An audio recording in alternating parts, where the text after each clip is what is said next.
Very good.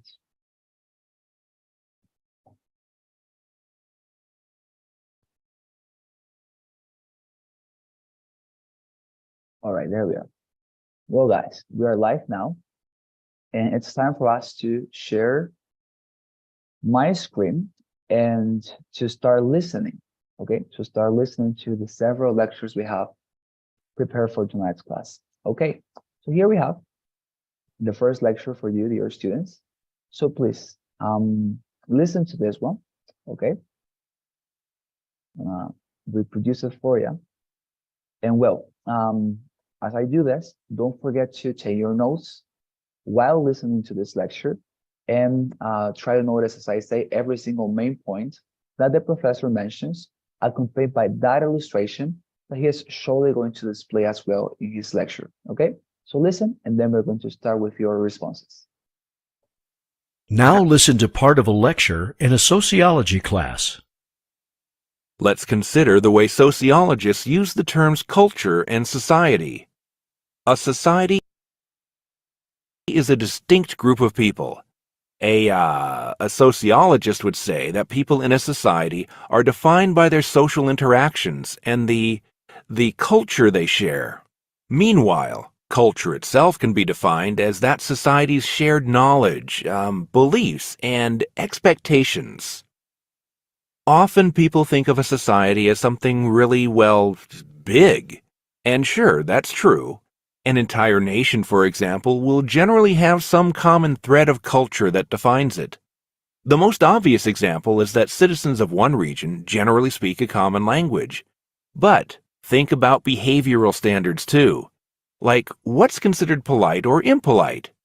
Whereas in one country you might be expected to take off your shoes as the guest in another's home. In other countries that might be considered strange.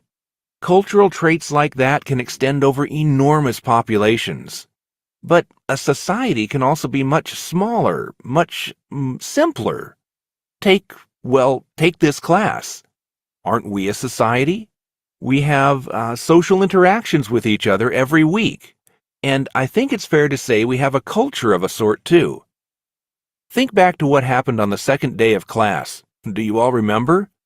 I'd missed my train and didn't have any way to let you all know that I'd be late.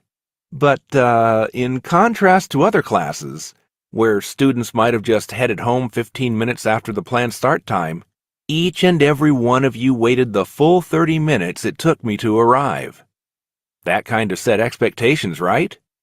It laid the foundation for a culture of patience, something I think is still true of this particular group, this little society.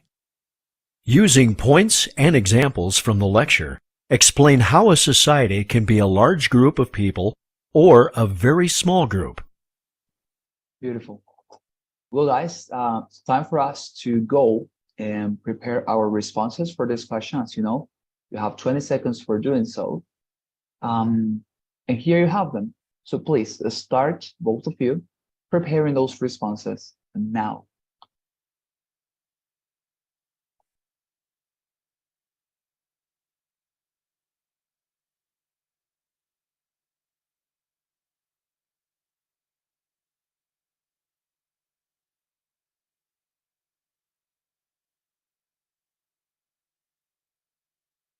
All right, beautiful. So please, dear students, in this case, Grisel is going to help me with the first response. So Grisel, please, you can start responding to this question now.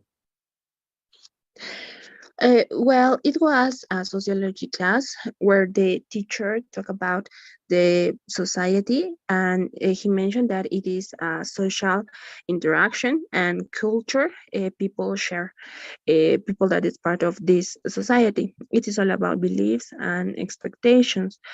And as an example, he mentioned about the different culture a nation can have. For example, in one country, it could be polite to take out the shoes, but in another, it can be somehow weird. And also, he mentioned that a society can be a small group, like his class, for example, where there is also social interaction. And he mentioned the first day of the class also as an example. Thank you, teacher. All right. Thank you very much, Crystal. Very good. Excellent. And now let's finalize this round with Daniela. Okay. So please, Daniela, you can start responding to the question now. Okay. In this lecture, we've been presenting to the fascinating topic of society and culture. What is a society that is a distinct group of people? How they are have different cultures, knowledge, beliefs, and expectations. And the most important and the most common thing that we can learn is about the language and the behavior. As example is what is a polite or impolite in some places, like take out your shoes in some places is normal, but in other places are not. And the social interactions that about the comparison about the small groups, the group classes, how they are interacting about everything. Okay. Thank you very much, Daniela. Very good. All right, guys. So let me comment a little bit on your responses.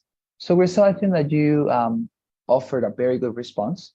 Here, the only thing that I would try to recommend you would be try to organize your response so that you manage to include the second point you were trying to make at the end of the response, right?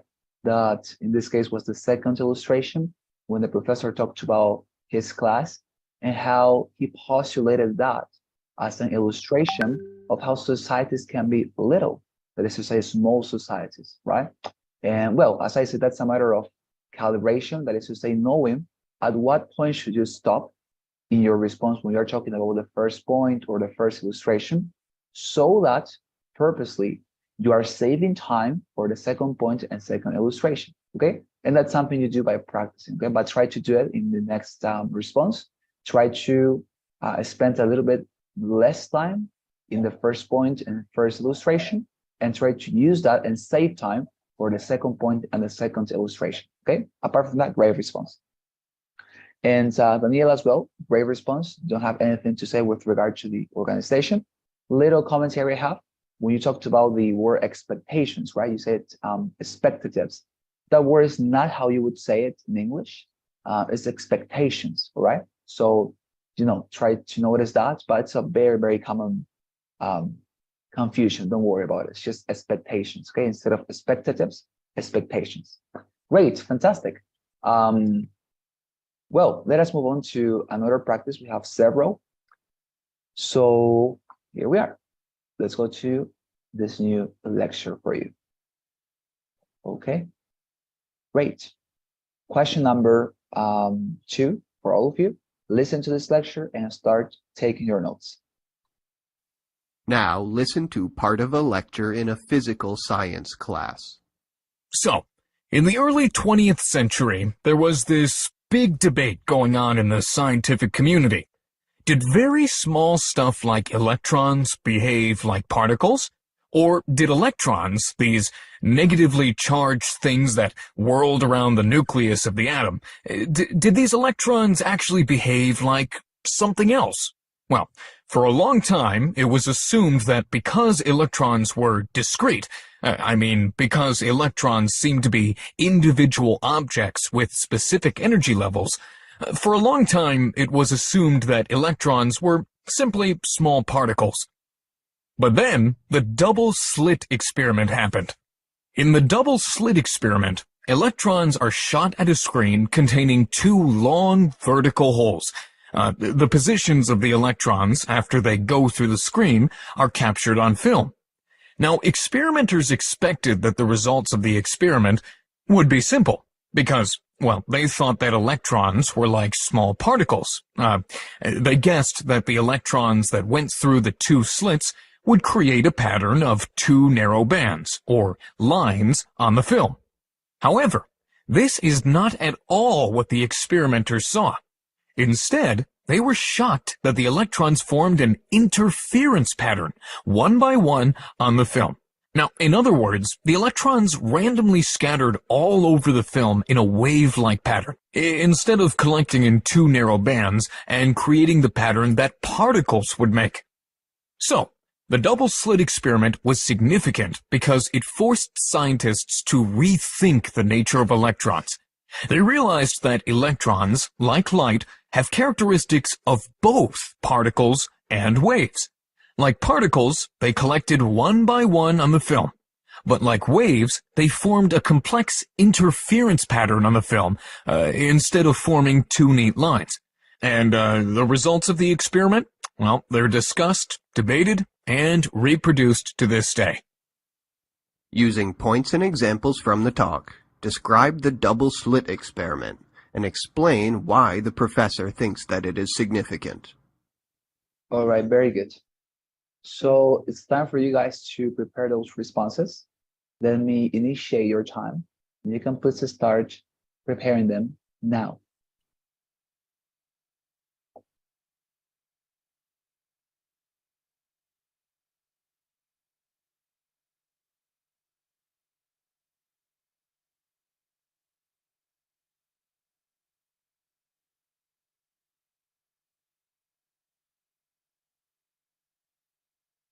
Wonderful. So let's go. Well, in this case, please, dear Daniela, you're going to help me with the first response. And you can start, please, responding to the question now. In this lecture, we've been presented to the fascinating topic of electrons.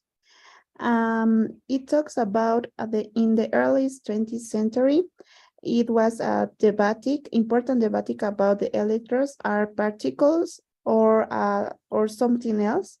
And it discovered that the electrons are individual objects or small particles.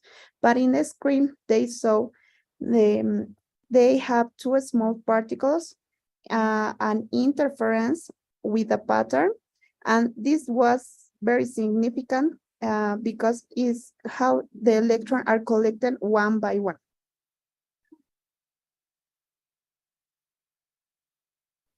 Okay, thank you very much, Daniela. There you are.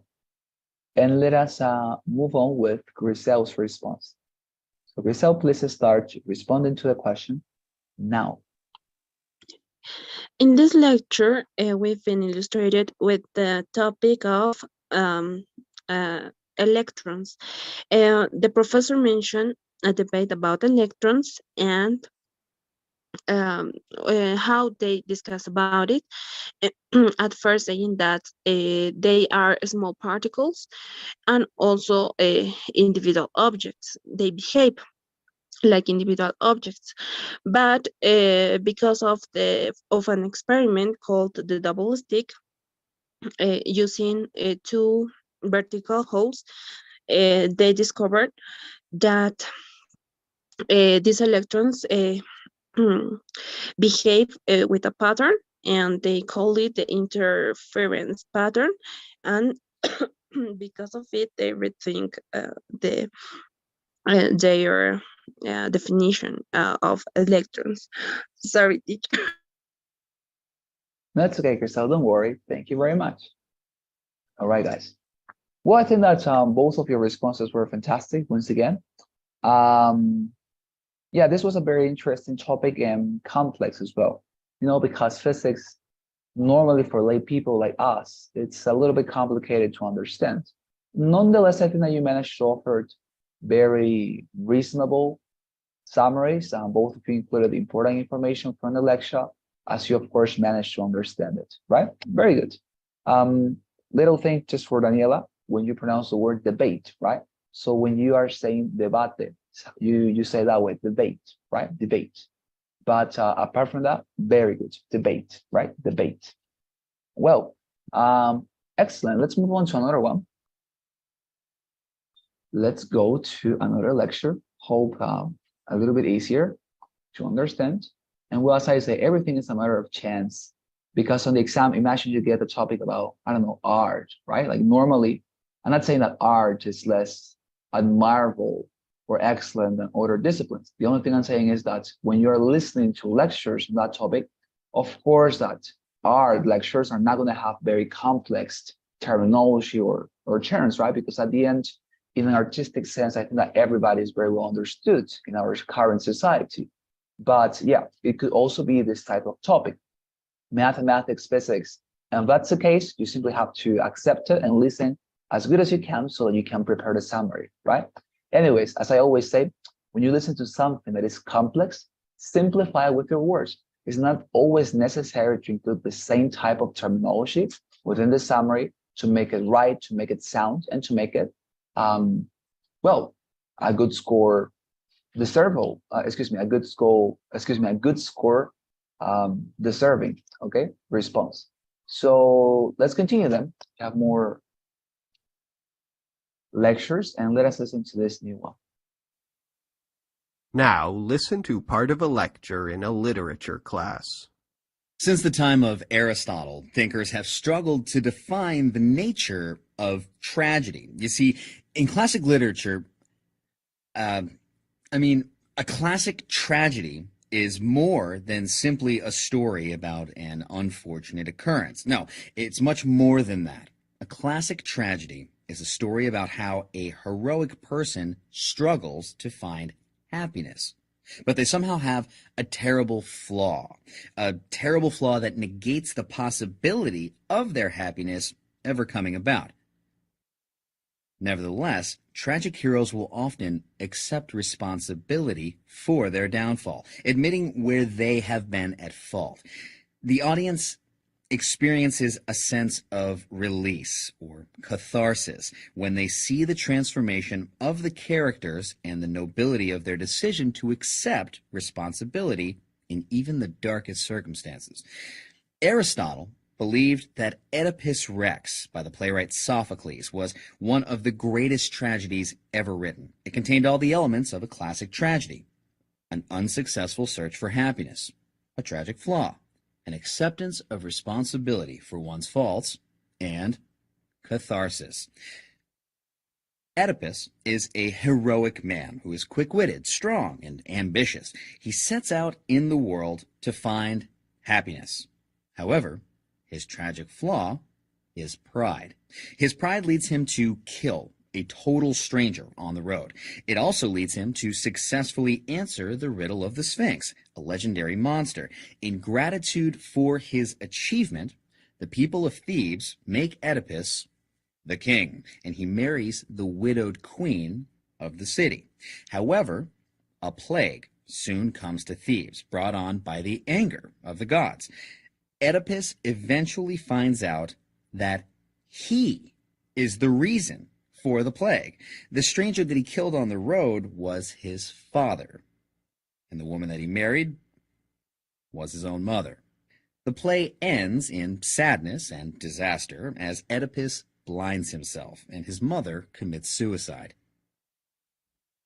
However, before this happens, Oedipus apologizes for his pride and takes responsibility for all that happened, leading the audience to experience catharsis, a sense of release, thanks to his heroism in the face of suffering.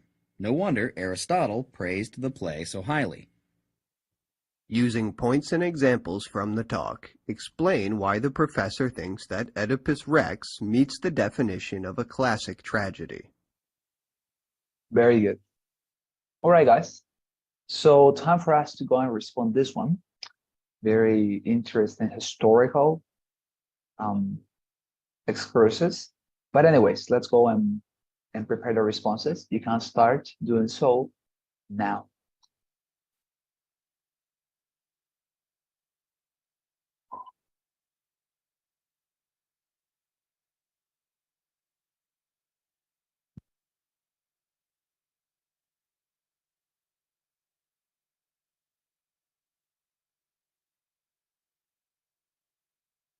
All right. Well, Grisel, you're going to go first in this new round. So please, you can start responding to the question now. In this lecture, we've been illustrated with the topic of tragedy. the professor mentioned that tragedy is the struggle to find happiness. And when we talk about literature, it is more than a simple story.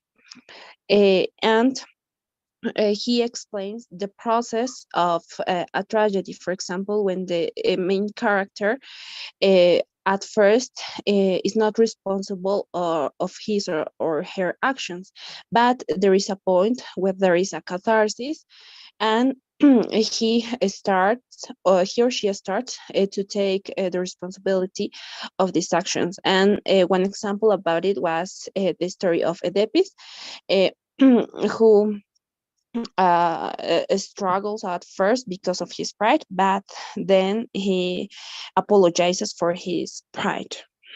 Thank you, teacher. Beautiful. Thank you very much, Grisel. And now let's move on with Daniela. So please, Daniela, you can start responding now. In this lecture, we've been presented to the fascinating topic of nature of tragedy. It's important to know the classic tragedy is more than a story. This is a reason how a person struggles to find the happiness. In this topic, we learned about Aristotle and one story very famous that is about Oedipus, how he was the reason about the pain and he blamed himself about his mistakes, and how his mother commit a suicide too. And we learn about the catharsis too. What is a catharsis? That is a process of releasing and relief for something. Yes. Great. Thank you very much, Daniela. Awesome. Well, guys, so very short commentaries, Grisel, very good. Nothing to say. It was a very good summary. As I always mention, not necessary to include everything, but to remain loyal to the main ideas and, of course, to the illustrations, right? In this case, Oedipus, a tragedy is the only illustration that we are here presented with, but nonetheless is very large and, well, feasible. So certainly is going to be the only one, but is going to require a lot of attention from our part. Anyways, coming to Daniela, only pronunciation word, Aristotle, right? When you talked about Aristoteles, the Greek philosopher, that in Spanish we pronounce that way. When you pronounce it in English, it's Aristotle. I'm gonna write it here for you, chat box. Aristotle, like this. Aristotle, okay? Aristotle. So yeah, that's the only thing. Aristotle, but apart from that, very good, Daniela. Great. Well, guys, so we have one more here. And then what we're going to do, as we are running out of these lectures, well, we're not actually running out of them, but I think that is going to be even more interesting to do something that when we finalize this one, we're going to practice for all the speaking section. First task, second task, third task, and fourth task, okay? So that you can get a glance at how it's set to participate in the entire speaking section, okay? And as we are just, well, 3 people in this room, I think it's going to be a very interactive thing. Let's go. Listen to this last one, and then we're going to do that little change and variation, but I think it's going to be very enjoyable. Anyways, listen to this one, and let's go. Now listen to part of a lecture in a physics class.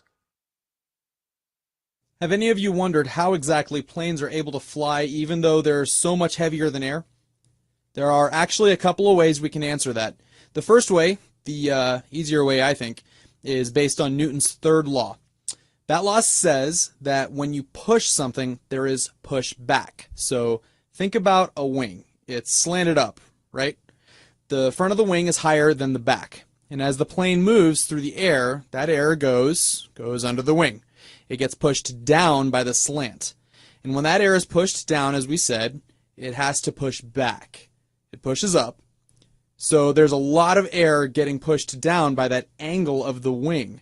And it's all pushing back up, pushing the plane into the air.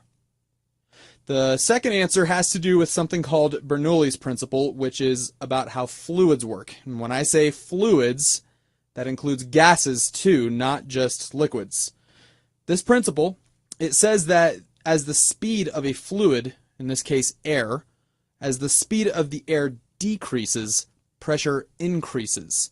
And also, as speed goes up, pressure goes down. So, in other words, the faster the air is moving, the less the pressure. The slower it is moving, the more the pressure. Get it? Speed and pressure are opposite. They're inversely correlated. We won't worry too much about how this works, but just know that because the way a wing is designed, air moves faster on the top of the wing than on the bottom of the wing. So that means the air on top, where the air is moving fast, has low pressure, and the air on the bottom of the wing, where the air is moving slowly, has high pressure. The difference in pressure pushes the wing upward into the sky.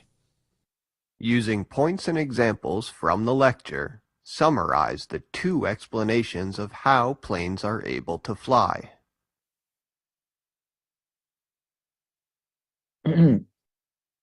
Okay, so Daniela says that she's attending to little business. Okay, don't worry, dear Daniela, it's okay. So you're gonna be participating in the next one. Okay. So well, this is going to be for you, dear Grisel. So please start preparing your response for this question now.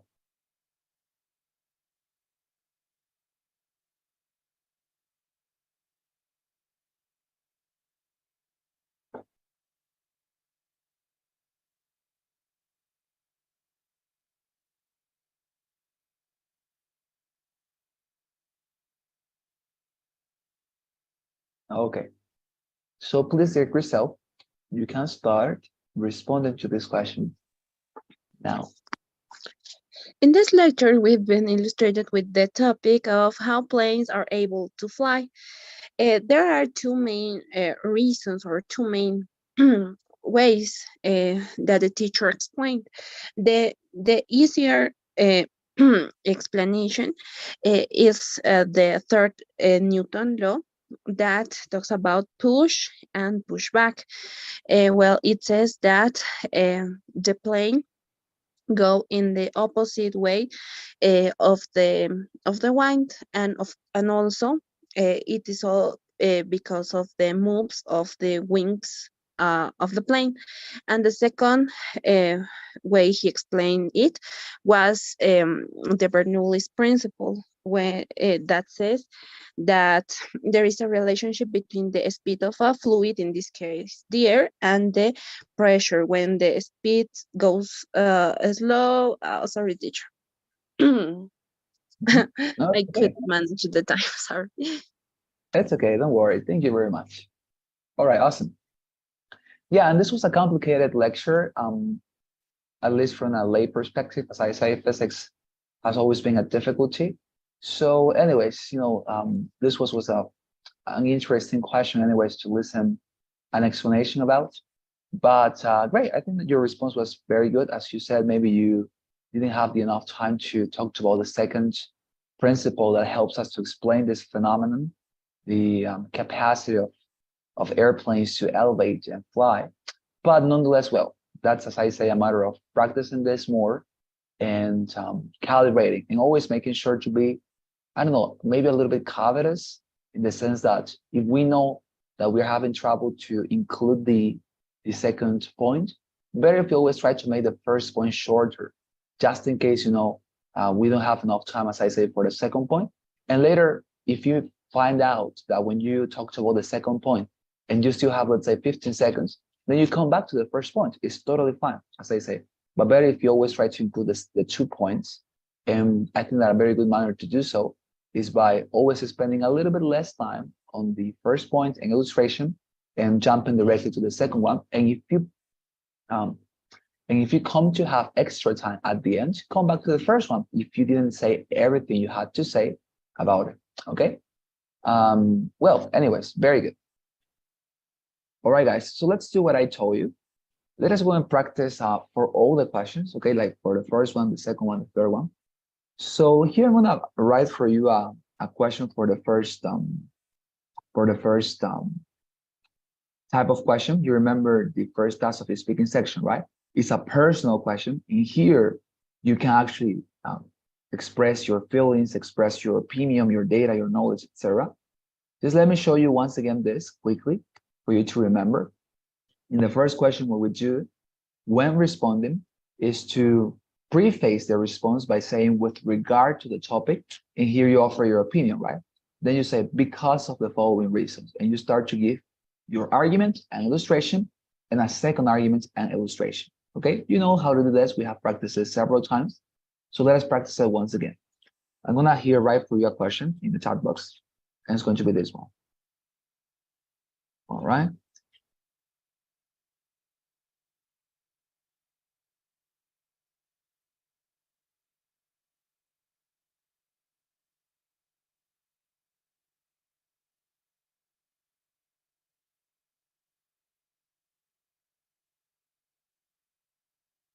Give me a sec.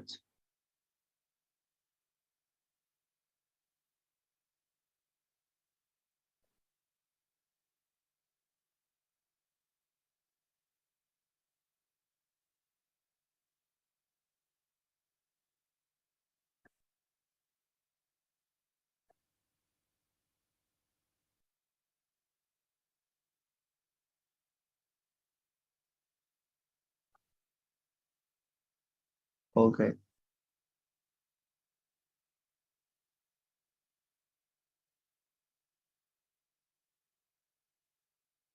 Mhm.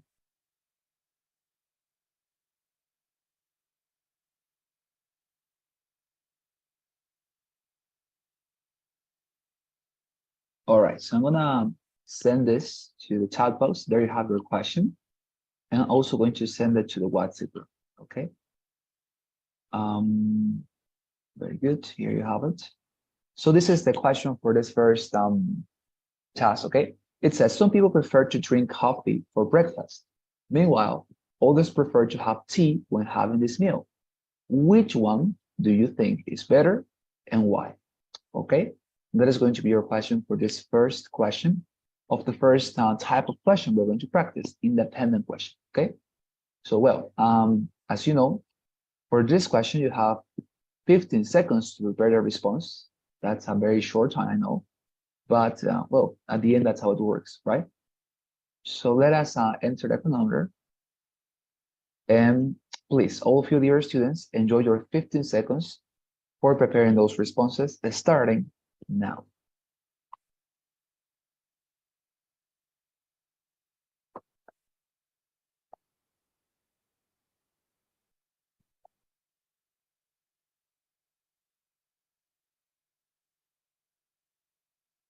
All right, let's go. So let us start with Daniela, then, please, dear Daniela. You can start responding to this question now. With regard to the topic about what is better, drink coffee for breakfast or tea, for me, it's better to drink tea because of the following reasons. Coffee have a lot of caffeine and it's not healthy for any ages. As example, my dad always told me in my youngest age about don't drink this kind of drinks because it doesn't help with my memories or my sleepy times. Yes, I don't have more time. Okay, very good. Thank you very much, Daniela. And let us now listen to Grisel's response. Okay, Grisel, please start responding now. With regard to the topic, I prefer to drink coffee for breakfast because of the following reasons. At first, it gives me a lot of energy to start the day. I don't think it would be a good idea to have it for meal because you need to eat more proteins at this time of the day. And also, I know some friends that take it for breakfast and they are very they have a lot of energy during the day, and they are very productive in their activities. Thank All right. Thank you very much. Awesome. So let us comment on your responses quickly. So Daniela offered here just one argument. She said, I prefer to drink tea for breakfast because it contains dangerous substances, right? That could damage my health and perturbate my sleep, perturbate my my mental health, etc. Right? And she gave the example of her father, who recommended her and commended her not to drink this type of liquid coffee, right? So yeah, and as I say, it's a matter of practicing this for calibrating how much time, right? And it has been a long time since we didn't practice this, so it's okay, right? Very good. Then we had Grisel, and here she mentioned two arguments. First of all, better to drink coffee because of the energy it renders on you. And secondly, because it allows you to improve your productiveness, right? Your productivity. So yeah, and you accompany both of your arguments with illustrations. When you talked about your energy, you gave your example, right, of your own life, that you feel energized when drinking coffee, and then productiveness, you talked about your friends. Very good. I think it was a very good response. Awesome. Let's jump into the second question. And as you know, this one is about a university, a scenario or event. So let us go and read and also listen to a lecture on these topics, okay? I'm gonna use these ones. We're gonna use this one actually. Well, are better. No, this one's okay. Well, so please read this passage that I'm going to paste in the chat box and also in the WhatsApp group, right? There you have it. And also here. Okay, you have 4 or 5 seconds in order to read this passage. So please, dear students, begin reading now.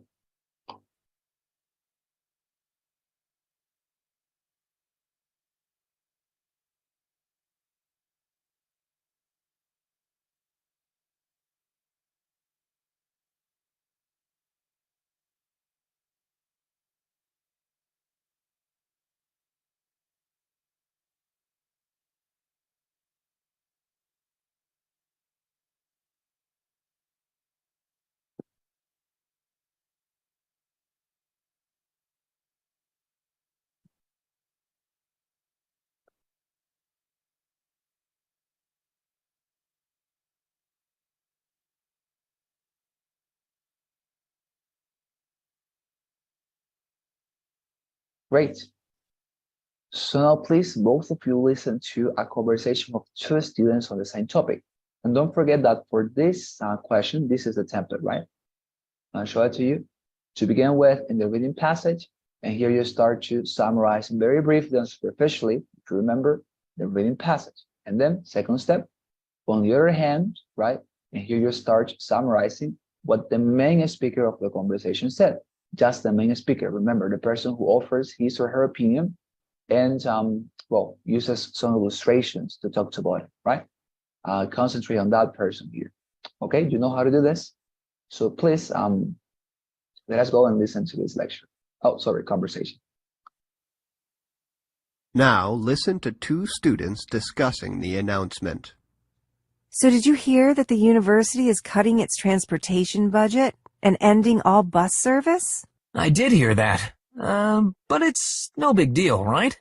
I mean, the university is also compensating all students with $50 vouchers for public transportation. The vouchers can be used on, the subway and public buses. So it sounds like there won't be a big problem. Are you kidding me? This is going to be horribly inconvenient. I mean, first of all, there's no public transportation to the DeWolf Science Center. It's far away from any subway and bus station, and getting there will require a 20-minute walk through some of the worst neighborhoods in the city.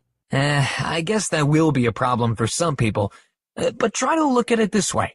There's too much division in this country between university students and the people who live in the cities around them.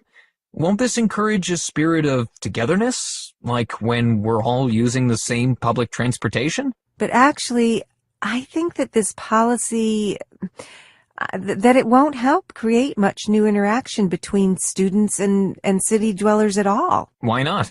Well, because $50 is not very much money.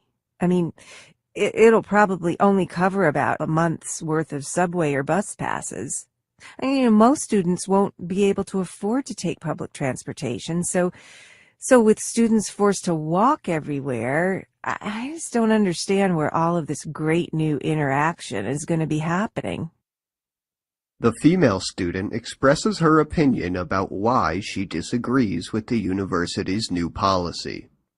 State her opinion and explain the reasons she gives for holding that opinion. Fantastic. So, please, guys, here you have your 30 seconds. You remember that in this case, you have 30 seconds. So please use this time to prepare your responses, and you can start now.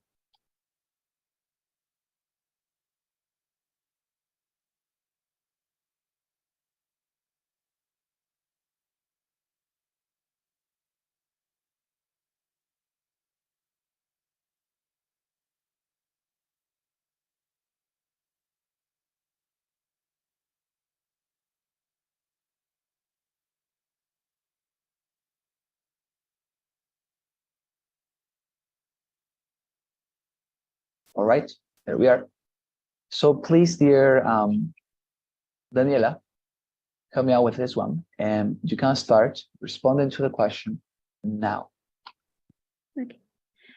To begin with, in the reading passage, we read about how the university won't be able to offer a complementary transportation by bus for the students. And instead of this, they will give to the students $50 for that. On the other hand, two students are talking about it, and one of them disagree about it, because she thinks that it's an inconvenient and it's very far away of any transportation, and it's a 30 minutes walk for a lot of students. And this is a policy that won't create I don't have more time, sorry. Okay, thank you very much. Anyways, very good. And now please, Grisel, you can start responding to this question now.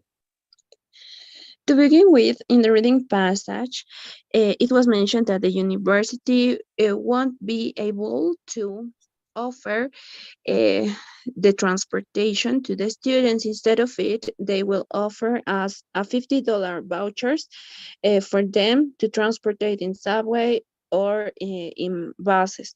On the other hand, two students were talking about this university decision.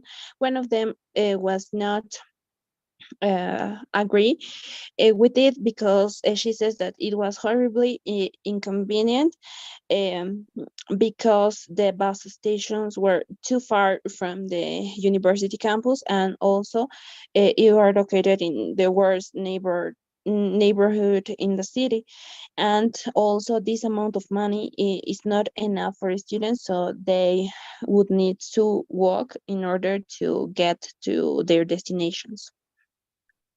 Great. Thank you very much, Grisel. Well, great, guys. I think that both of your responses here were excellent. You know how to do this because we've done it several times, hundreds of times. But anyways, very good. Okay, let's move on to the next task, to the third one. Okay. And well, you know that this one is very similar, but with the a slight difference that in this case, you're not going to be reading or listening about university stuff, but about science, right? So, well, you know what to do, you know the procedure. So let us get into it. Okay. So here you have the reading passage for the third task. Well, remember that on the exam, this is exactly how it works, right? It's first question, second question, third question, and fourth question. You just have to respond one question per task, right? So remember, it's as rapid as you are practicing it right now. So, well, here you have the next reading passage. And please use this 45 seconds for reading it. Okay, so please start reading now.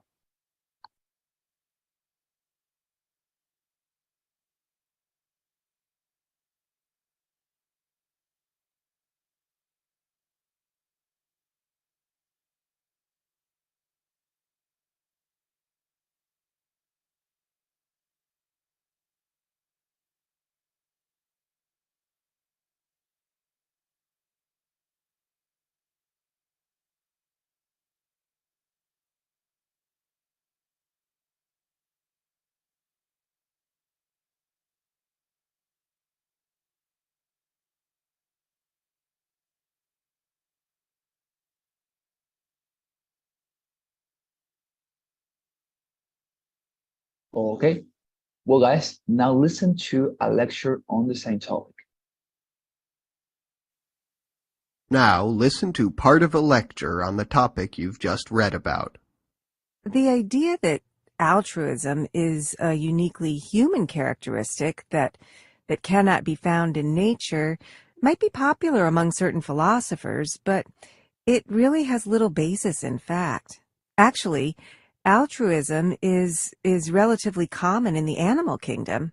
Well, for example, in certain families of squirrels, when a predator, say like a fox, comes around, the squirrels are known to shriek out to warn their family members about the danger, even if the noise makes them targets for the predator. Similarly, when a herd of, say, wildebeests is attacked, well, stronger members of the pack will try to trample the threat rather than let the young and weak get picked off, even if this subjects them to danger. So what is the reason for all of this? Evolutionarily speaking, it seems like a puzzle, right? I mean, why would evolution favor the development of altruistic behaviors that might endanger individual life? The answer is it's a bit complicated, but essentially the answer is that by protecting the entire community, including several relatives, the altruistic animal ensures that the community's genes as a whole can still be passed on. Well, in other words, if a single squirrel dies after, say, shrieking at a fox, but the entire community is spared, well, that means that from a collective perspective, the community's fitness is increased by having altruistic behaviors associated with its members. Using the points and examples given in the lecture, explain how altruism may be a beneficial characteristic for some animals. There you are. All right, guys, so please start preparing those responses now.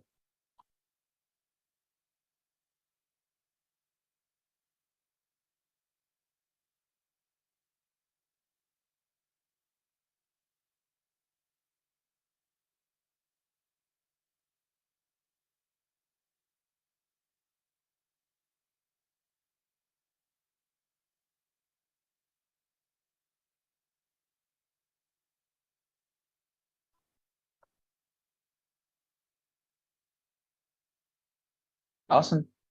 Well, there you go. So please start preparing yourself to respond. And in this case, the person who's going to help me is going to be Grisel. So please, Grisel, start delivering your response now. To begin with, in the paragraph, it was mentioned the altruism, that is the is to selfishly help others, even if the danger is high for oneself. But it was explained by the professor with some examples. She says that it's more common in animal kingdom to see this this behavior. She explained about the squirrels, a group of squirrels that are in a danger situation. Um, because of predators like foxes, and she mentioned that the group of squirrels try to save each other because of the benefit of the group. So, yeah. Thank you, teacher. Thank you very much. Fantastic. And let us finalize this round with Daniela. So please, Daniela, start responding to the question now. In the reading passage, we've been immersed into the topic of altruism, how this behavior is more common in humans, and how this is not common for animals, and that can destroy the genes of the animals too. Likewise, in the listening passage, we heard about the altruism is a human idea, and as a human idea characteristic. She talked about the squirrels and how they are protecting each other when they are in danger. And she talked about the evolution, and this is complicated, but it's because they are protecting all the community genes. Great, thank you very much. Well, guys, here we're going to finalize them for tonight's class. I think that all of you did a fantastic job. You practiced a lot for the fourth task of the speaking section, and now you've seen more or less how to go through the entire speaking section. As you can see, it's a flash. It's very rapid. Okay, so keep up practicing for this. It's trust me, a very important thing to continually practice over and over again, because that way you ensure an appropriate management of the time resource you have in this case, very limited for each question, right? And also, of course, you become more flexible and capable with your grammar and fluency, all right? Anyways, we are finalizing then here the speaking section. And please, before you go and I take your assistance, help me with your kind responses to our traditional poll, all right? And also please listen to your names. And I tell you that tomorrow, we're going to discuss the writing section first task. And yeah, it's going to be a very interesting topic to discuss together. And well, we have finalized the speaking section already. So you see, very simple thing, right? Well, so here I have in this case, Daniela Lourdes. Here, teacher. Thank you very much, Daniela. And finally, I have Grisel Paz. Present, teacher. Thank you very much, Grisel.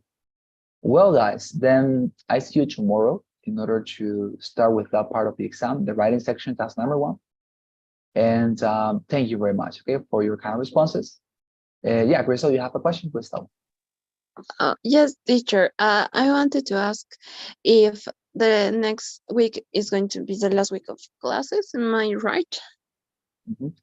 Yeah, actually, I was looking at your register, and what appears here on my screen is that this is actually your last week of classes. That is to say, the last topic we have to discuss together is the first task of the writing section, and we will be finalizing our courses this Friday, Friday 6th.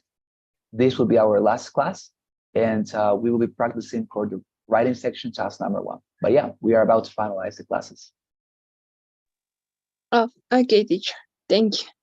All right, my pleasure. Well, if there are no other questions, then please thank you very much, and I see you tomorrow. Okay, have a wonderful night. Thank you, teacher. Bye-bye.